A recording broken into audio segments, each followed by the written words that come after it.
Assalamualaikum warahmatullahi wabarakatuh. Perkenalkan nama saya Rusyida Sani Eka Putri dengan NIM A11 2020 1308. Di sini saya akan mempresentasikan kode yang sudah saya buat untuk penugasan bimbingan karir. Jadi tahapan pertama itu adalah pengumpulan data. Di sini dataset yang digunakan berasal dari UCI Machine Learning dan yang dipilih adalah pengarian data. Tahapan kedua yaitu menelaah data. Di sini kita mengimport library yang dibutuhkan. Lalu kemudian kita load data. Di sini load datanya menggunakan directory yang ada. Jadi kita menggunakan directory, lalu kita membuat suatu iterasi untuk membaca datasetnya. Seperti yang bisa dilihat di sini, itu bentuknya baris ya. Terus setelah membaca file dataset yang sudah dilakukan iterasi, sesuai jumlah dan kolom dan baris yang ada pada dataset. Jadi untuk keterangan kolom dan baris dapat dilihat pada deskripsi dataset yang udah ada ya. Terus kita mau melakukan looping untuk membuat data frame-nya. Di sini kita bikin looping terus untuk membuat data frame yang seperti ini. Selanjutnya kita nampilin informasi datasetnya ke dalam bentuk data frame. Untuk selanjutnya yaitu kita karena di sini itu tipe yang nulnya itu disimbolkan dengan nilai min 9.0, jadi kita melakukan tahapan penghapusan fitur. Jadi kita hapus fitur yang 0 ini ya. Terus habis itu kita ubah data type-nya dari objek menjadi float, terus kita tampilkan lagi ini informasinya. Terus yang tahapan ketiga yaitu validasi data. Di validasi data di sini kita mengubah nilai min 9.0 menjadi none untuk nil value-nya. Terus kita cek missing value-nya. Kemudian kita tampilin 5 data teratas, kemudian kita cek lagi informasinya. Lalu setelah itu kita menentukan objek data. Di sini kita itu pilih 14 fitur atau atribut yang akan kita gunakan untuk penelitian ini atau untuk kayak tren datanya kita cuma butuh 14 atribut aja di sini dan ini nomornya itu ada di deskripsi datasetnya ya. Kalian bisa dicek di webnya mungkin atau setelah kalian download kalian bisa cek harddisk.names atau apa gitu namanya aku agak lupa. Lalu habis itu kita tampilin 5 data teratasnya, terus kemudian kita cek juga informasinya. Terus kita column mapping. Jadi kita mappingin namanya. Sini ada X, sex, cispan, DSPPS, col, FBS, restek, talak, exeng, outpick, slope, chat, tol, dan target.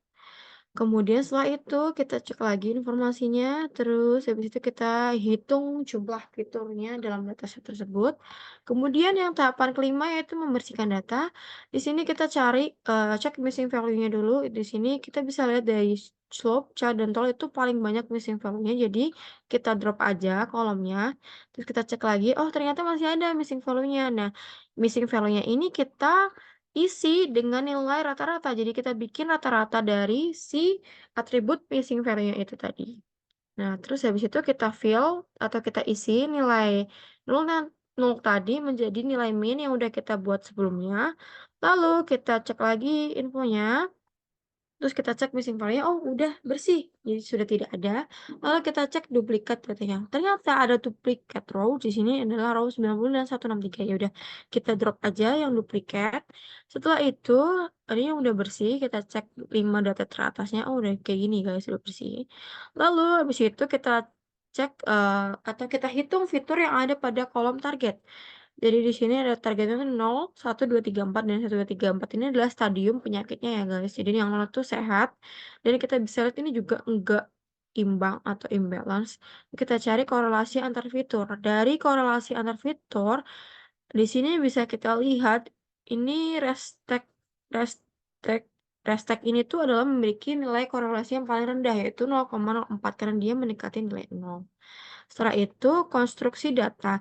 Nah, pada konstruksi data ini kita akan mengkonstruksi data seperti ini. Kayak kita pisahin kolom target dan juga yang kolom yang utama atau kayak misalkan yang akan diterang sama yang di testing ya. Kita pisahin X dan Y-nya. Jadi untuk X-nya. Oke.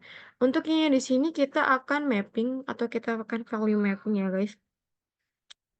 Jadi kan tadinya 5, kita akan reduksi menjadi 2 saja yaitu sakit jantung dan sehat. Nah, terus kita bikin data frame baru dan ini adalah hasil mappingnya. Kemudian habis itu ini adalah bar chart yang menunjukkan map yang apa, target yang sudah di-mapping. Jadi ini ada yang nol atau sehat dan ini yang sakit. Ini juga sangat-sangat tidak balance dan ini presentasinya adalah 63% banding 36%. Oke, karena tidak imbang kita oversample dengan teknik smooth. Di sini kita pakai smooth. Nah, terus ini bisa juga pakai oversampling kalau nggak salah ya, bisa. Terus sini kita smooth, terus ini adalah targetnya 0 dan 1. Itu udah imbang ya, guys. Terus kita normalisasi. Setelah itu kita normalisasi, tapi ini kita bisa tampilin dulu informasi statistik pada datasetnya. Ini udah imbang ya, guys, semuanya.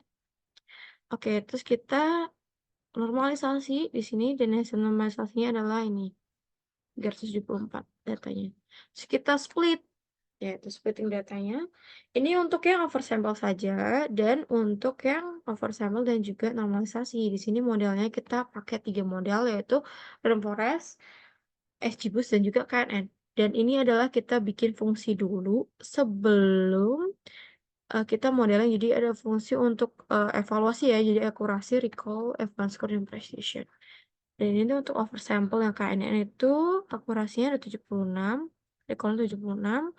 Untuk yang random forest 193, recall-nya juga sama. Untuk XGBoost juga 93, recall-nya juga 93. Terus untuk yang selanjutnya oversample dan normalisasi, KNN ini naik ya, akurasinya di 76 jadi 87. Ini juga recall-nya sama 86,7. Dan untuk random forest di sini 93 juga dan recall-nya sama. Terus kemudian untuk XGBoost juga sama 93, ini recall-nya juga sama 93. Terus selanjutnya kita pakai tuningnya pakai random search. Nah, di sini random search itu adalah metode optimisasi yang digunakan untuk memilih hyperparameter untuk machine learning. Jadi metode ini tuh mencari kombinasi parameter yang optimal dengan cara menguji secara acak berbagai kombinasi dari rentan nilai parameter yang telah ditentukan sebelumnya. Di sini kita pakainya sama KNN, random forest dan juga XGBoost. Jadi ini adalah nilai parameter KNN yang dihasilkan dari random search. Terus ini akurasinya jadi 91%, recall-nya juga 90,7%. Kemudian random forest ini adalah parameter yang dihasilkan, kemudian akurasinya 93%. Dan untuk XGBoost ini parameter yang dihasilkan dan untuk akurasinya 92%, recall-nya juga 92%. Nah, untuk evaluasi sendiri kita bisa bandingin ya. Jadi ini yang awal oversample saja tuh akurasinya nih KRN 76, random forest dan XGBoost 93%. Nih ya perbandingannya. Terus ini yang untuk yang oversample dan normalisasi jadi 86,7%, 93%, 93%. Dan untuk yang terakhir dapat disimpulkan berarti dari normalisasi, oversample dan tuning, random forest ini memiliki akurasi yang tertinggi. Jadi random forest 93%. Lalu untuk selanjutnya yaitu deploy streamlit. Di sini kita pakai Pickle untuk menyimpan modelnya. Yang aku simpan adalah model random forest karena dia memiliki akurasi terbesar atau terbaik lah dari kita yang udah kita lakuin itu. Terus di sini juga kita simpan akurasi, ini salah ya guys, ini di sini random forest tipe gitu. Kita ganti aja. Dah. Dan jadi ini kita model info kita simpen itu menurut infonya. Terus ada DF minmax, DF clean, akurasinya yang akurasi RF smooth normal. Dan juga kita simpan untuk scalarnya, si apa minmax scalarnya tadi. Oke, kita lanjut aja ke hasil deploy-nya ya. Jadi ini hasil tampilan deploy-nya, guys, seperti ini kurang lebih. Dan ini untuk age, terus apa nih, resting blood pressure, dan maximum heart rate, ST depression kita ganti menjadi slider. Jadi kita bisa slide itu. Dan ini akurasinya 93% sesuai dengan random forest yang kita buat tadi. Jadi kita coba bisa cek ini ya. Predict. Ini hasilnya adalah heart disease. Dan ini juga tidak ada levelnya. Di sini bisa multi dan single. Terus untuk kodenya yang kode tadi apa streamlit-nya ini. Oh iya, untuk jalanin yang pickle tadi kita bisa pakai kode ini di bagian sebelum kita bikin streamlit-nya. Oke, kira-kira segitu dulu presentasi yang bisa saya sampaikan. Mohon maaf apabila ada kesalahan dalam kata dan juga mungkin presentasinya.